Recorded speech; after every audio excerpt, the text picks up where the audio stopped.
So empathy is about putting yourself in someone else's shoes, feeling with their heart, and it's kind of hard to outsource and automate, but it actually makes the world a great place. I'm sure as students at the university, I can speak for most of us when I say that we want to make the world a better place and want to make great changes. And that can be hard with people who are always trying to belittle you or make you feel less inferior or superior. And I wanted to let you know today about how you can change that and how you can organize your feelings of empathy and what the world would look like without empathy. So, empathy is about understanding and sharing feelings with one another, and if you're able to do that, you can fly through life, but it's really hard to do. So, one of the ways that I can help you do that is to take your friends, for example. If one of your friends got a bad grade on an exam, I'm sure you all know how that feels, and they are probably upset and annoyed, one way you could think about this to try to help them would to be think about how you feel when this happens to you.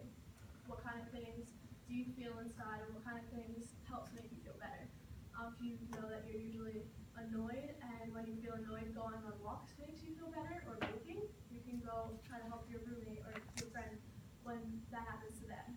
And you even caring enough just to make that effort to wonder what can make them feel better will probably make their day, just knowing that you want to help them.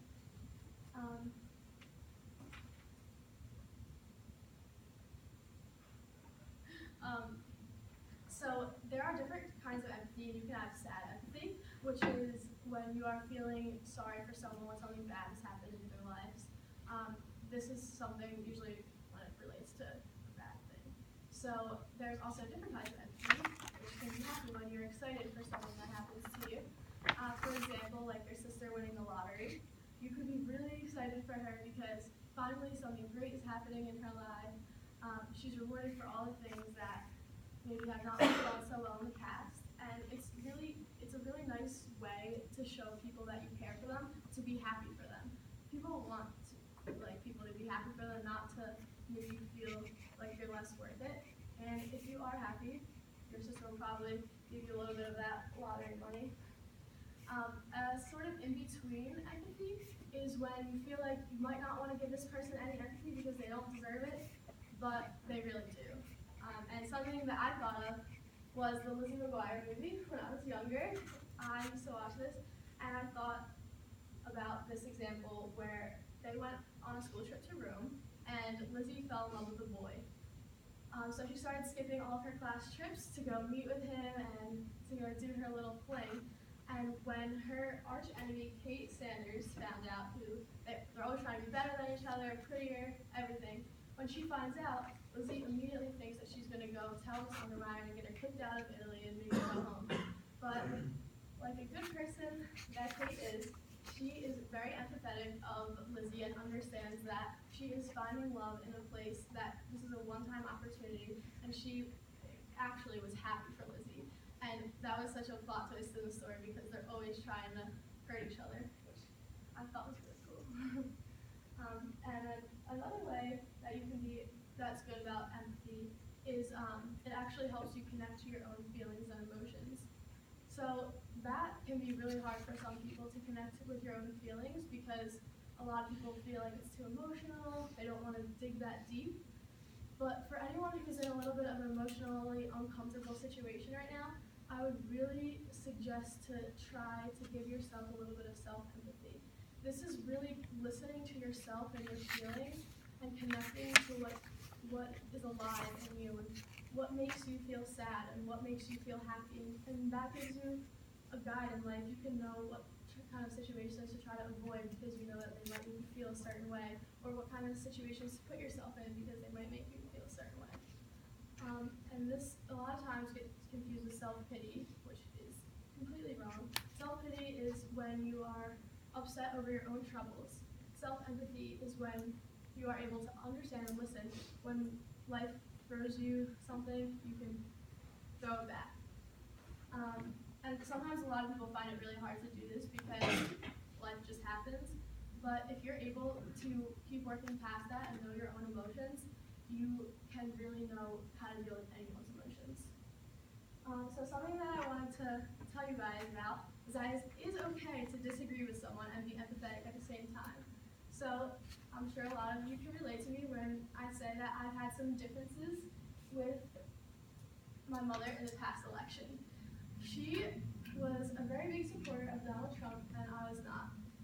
And at first, when we used to talk on the phone, we used to get into fights about how he was such a bad president, not a good fit. And she would tell me how she's not a good president, not a good fit.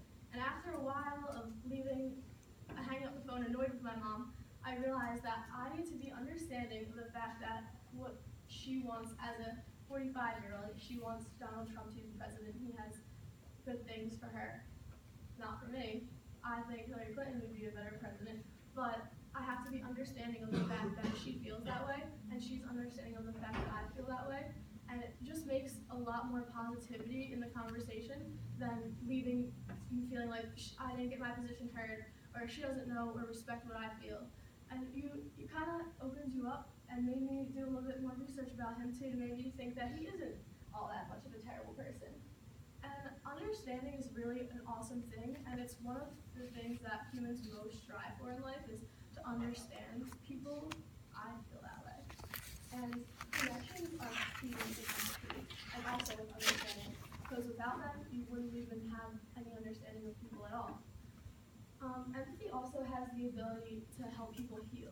If any one of you has ever lost someone close to you, you know that all you need sometimes is just someone to be there with you, to help you breathe, to let you cry, to understand that they know where you're coming from. Not always someone to help you pick up and make you feel better. You just need someone to let you be and understand where you're coming from. And that's really hard to do for some people because a lot of people don't like to watch people be sad. But if you can genuinely have empathy and get where they're coming from, and know that they might not be their normal selves because of this life experience, you have so much of a better understanding of people all around you. If any one of you ever has a hard time trying to think of the negatives, or if anyone has a hard time not focusing on the negatives and trying to think of the positives, empathy could be a really good thing for you too.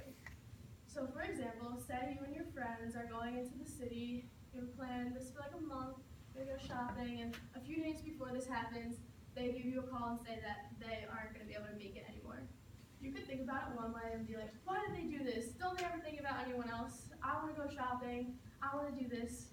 This is so ridiculous. And be really angry and just angry at the way that life rolls.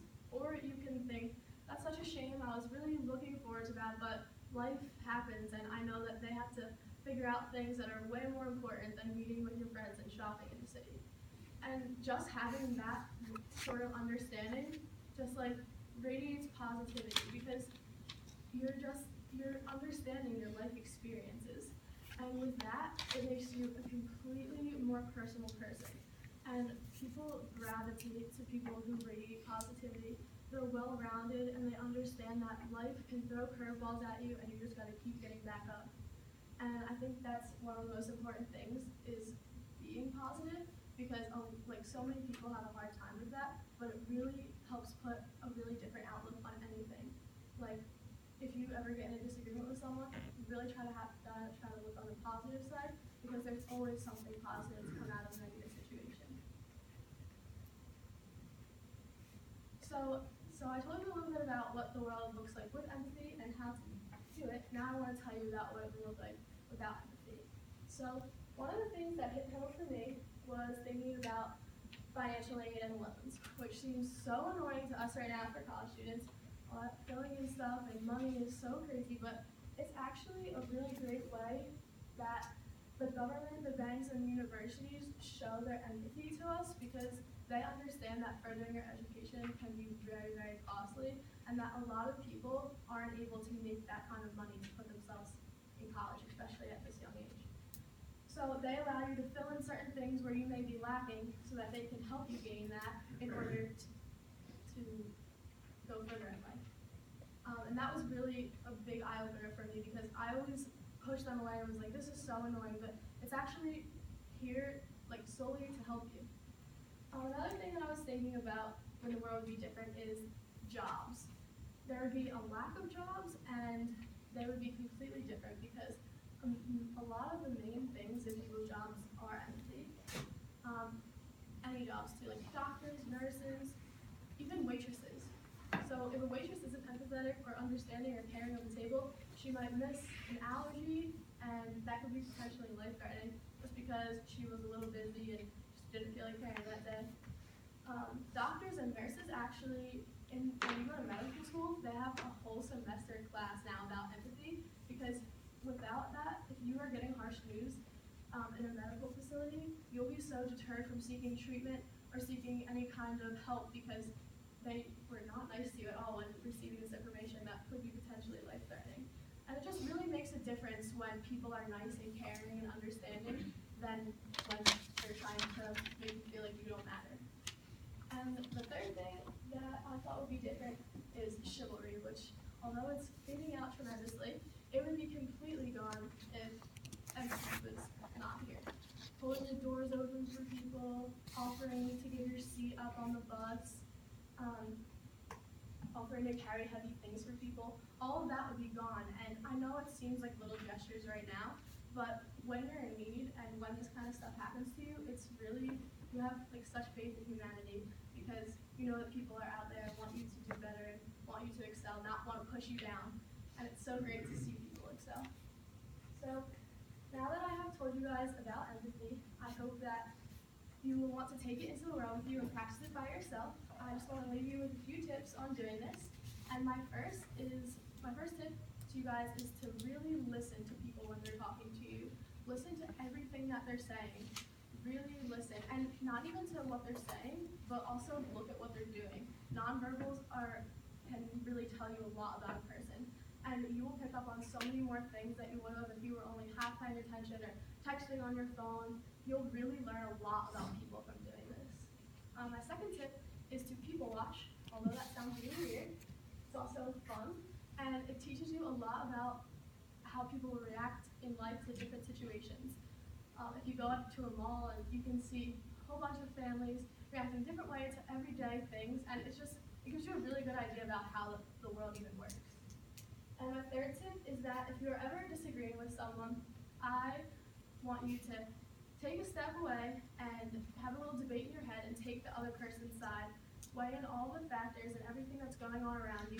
Hopefully by then, you'll understand what it is like to